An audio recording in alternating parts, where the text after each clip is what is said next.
Hey, what's up? It's Jim, and today I'm going to talk about the film Sin City from 2005. Sin City was a different kind of comic book movie at the time, and there really hasn't been a comic book movie directed the way Sin City was ever since, possibly for the sequel, but another comic book hasn't been adapted the same way, with Robert Rodriguez and Frank Miller directing this, using the comic book as storyboards and emulating exact shots from the comic book and using the exact script from the comic book. There's very few changes. It's literally the comic book brought to life. That was a pretty big deal at the time, and it's still pretty remarkable that someone did that. I don't think you could really do that with any other comic books. And Sin City lives in a world where there isn't really a specific time. You can tell they have cell phones in modern cars, but it feels like film noir, which is really post-World War II, and it feels like the 70s and the 80s.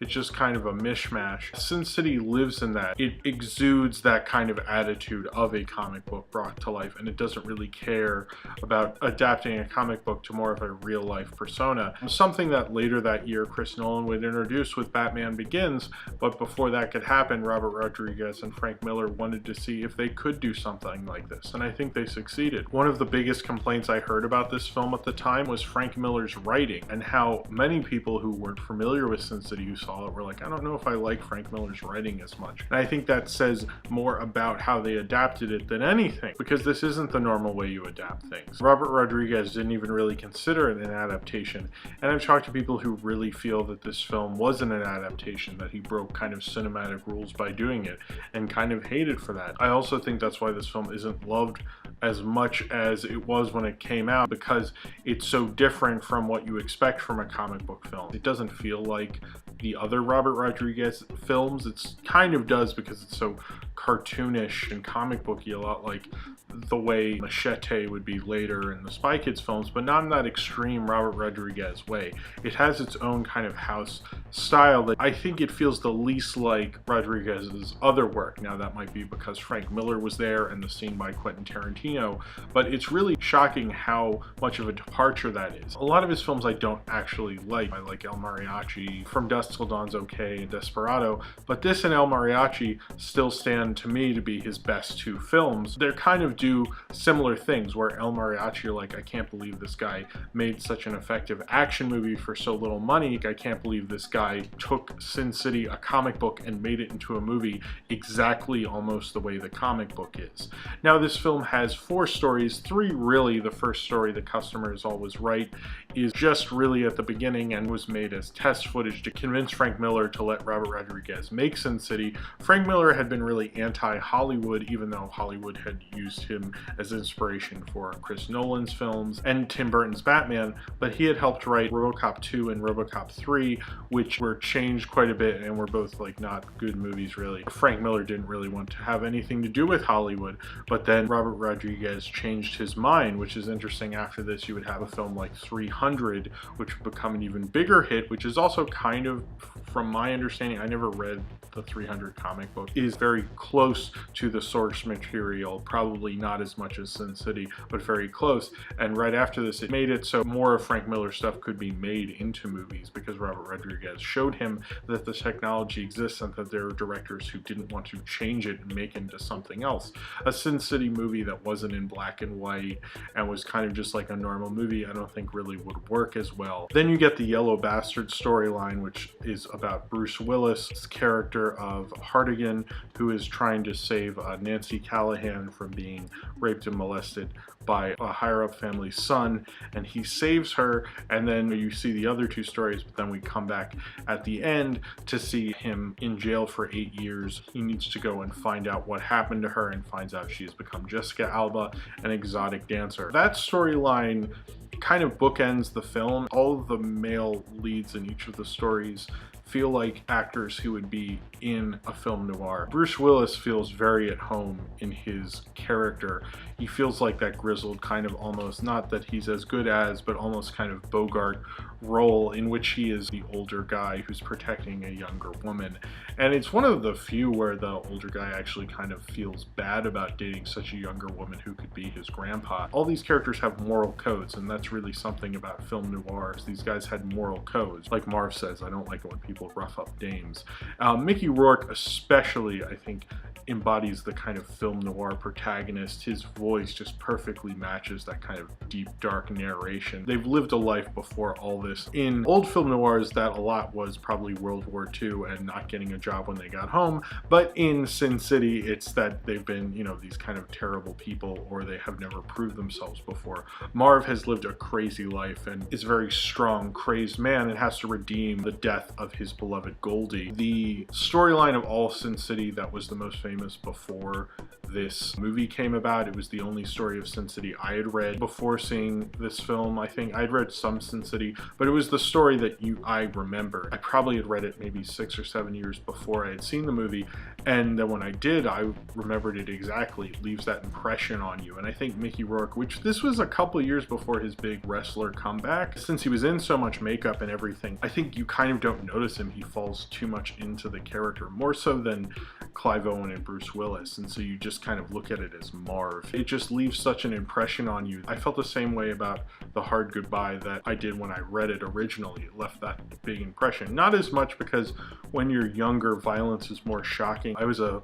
junior in college when I saw this film, so it wasn't as much as when I was, I think, in 5th or 6th grade or something, when I had originally read that story. Maybe I was in 7th grade. It left that same impression with me, where there's been times where I was in college at the time and I'd walk by somebody's room and they'd be playing it and I would just sit down and watch just the Marv story. It's the only storyline I can really do that with. He feels so much like not an actor the way kind of a comic book character does. You're more in love with the character than an actor. Mickey Rourke, I've always felt like that was his best performance. It's so exactly what Marv should be. I know a lot of these actors are giving kind of almost cliched film noir dialogue, but Mickey Rourke owns it in such a way you can't not see him as Marv. I feel like with that makeup on, he's not the Mickey Rourke you see him in like The Wrestler and anything like that. He's almost like a cliche of Mickey Rourke, this beautiful, poetic, ridiculous comic book cliche of Mickey Rourke, but he seems to embody it better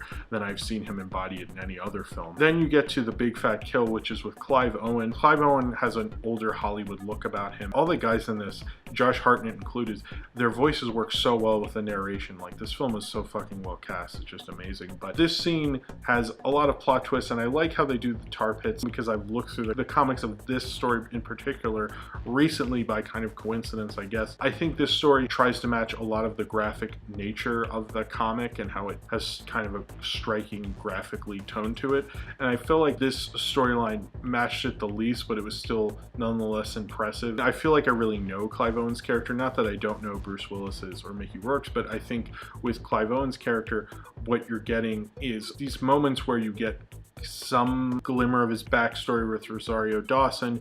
You get that guest sequence directed by Quentin Tarantino where he's in the car and you get kind of him by himself. It feels like more moments alone with him that you get from those other guys, but the parts alone with him feel different. I think, you know, Robert Rodriguez talked about how he wanted Quentin Tarantino to direct that sequence so it would give it a different vibe, and it definitely does, and I think that kind of helps with the Clive Owen character and gives it a different feel to it. The thing about Sin City, and everyone says it's like film noir, or it's like neo-noir, or it's melodrama or anything. It is certainly melodramatic, but the thing about Sin City is it's not film noir. If you've seen Detour, if you've seen enough film noir, it's not exactly film noir. It's not a good example of film noir. It's film noir style amped up to a comic book 11.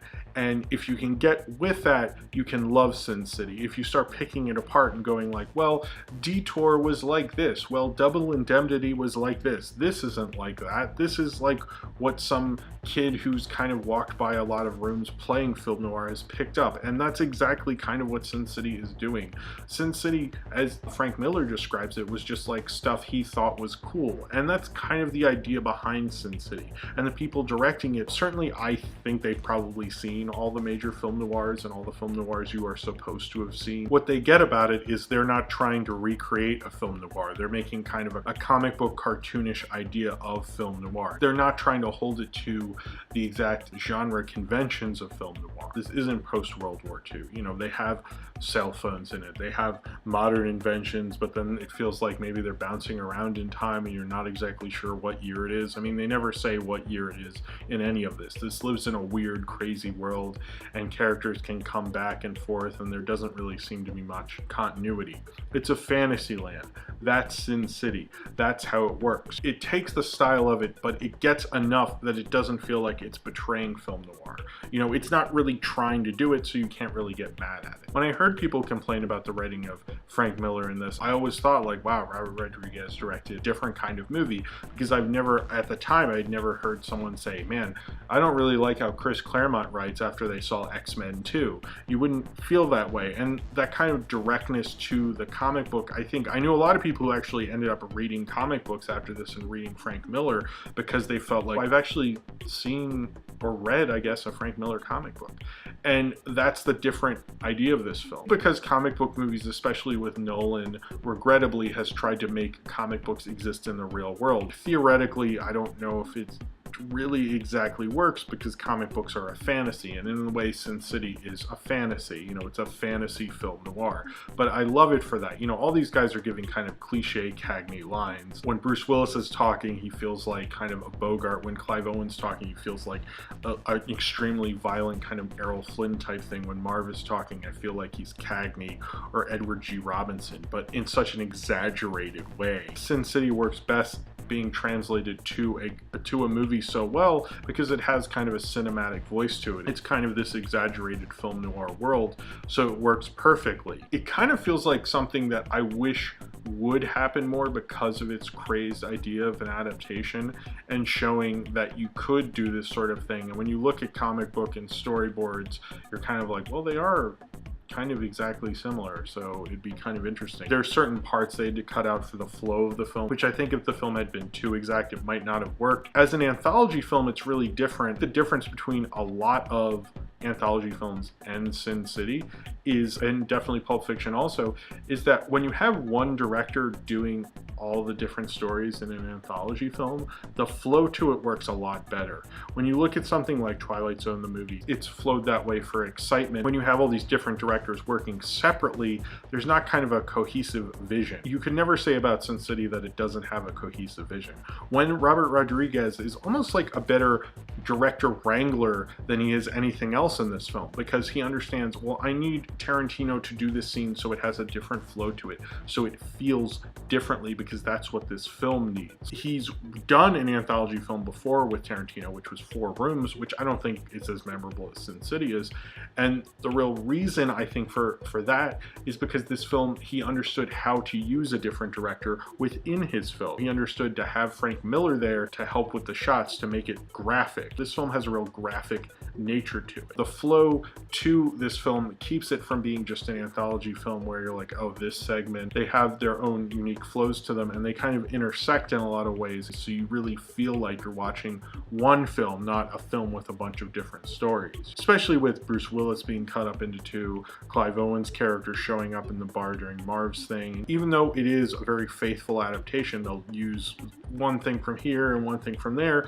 They're all lines from Frank Miller comics, but they're just using them in different places because obviously film and comic books are different mediums. And they understood how to translate that exactly to movies without, you know, giving it up and doing a traditional adaptation. Sin City will always be one of the more interesting ways to make a comic book movie. It didn't really influence a lot of movies. I think it definitely influenced like something like 300 being made, but other than that, I don't really see it that way. I think of it just as really the only real experimental film Rodriguez has ever done. Mainly the reason I saw it was because of how experimental the idea of doing a comic book movie like this was. I don't think I've liked a Robert Rodriguez film as much as Sin City since.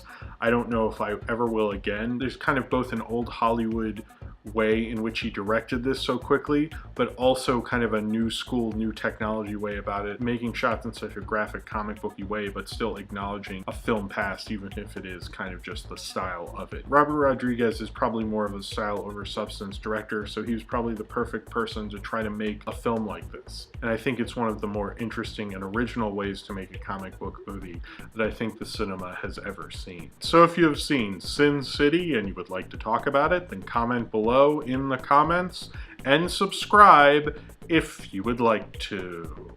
And my review of the new Sin City, A Dame to Kill For, will be up hopefully on Friday, and I hope to see you then, and thank you for watching.